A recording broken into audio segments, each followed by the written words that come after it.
Hello साथीहरु, म चाहिँ यो लिएको हैन। यसको नाम के हो तपाईहरुलाई थाहा छ कि छैन हैन? हाम्रोतिर बेलचन भन्छ। यो चाहिँ अमिलो हुन्छ के अचार खानुलाई। अनि यो चाहिँ यो औषधि पनि हुन्छ अरे के। के भन्छ औषधि चाहिँ के को भन्दाखेरि यो पेट के भन्छ आउ के पो भन्छ मासी लागेको बुन्लाम भन्छ हाम्रो भाषामा चाहिँ त्यो आउ लाग्नुलाई। अनि त्यसको यो औषधि हुन्छ के। यो खायो भने ठीक हुन्छ। यो अमिलो हुन्छ, अचार दामी हुन्छ। यो चाहिँ यसरी गर्ने यस्तो। अनि यो सुकाउनु पर्छ मजाले, अनि कहिले पनि बिग्रिदैन। यसको यो पात पनि अमिलो हुन्छ।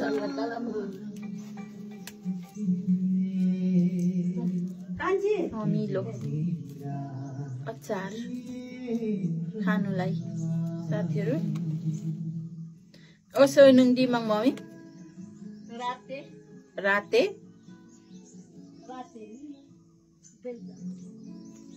बेलचन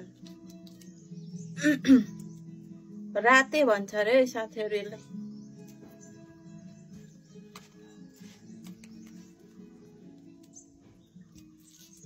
यो चाहिँ महँगोमा बिक्री हुन्छ पनि भनेर मैले सुनेको थिएँ।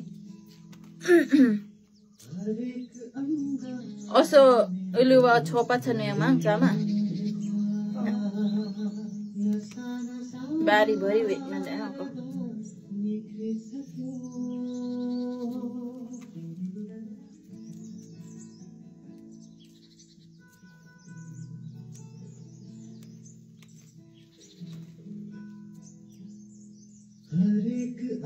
मान्छे ओ मलाई नि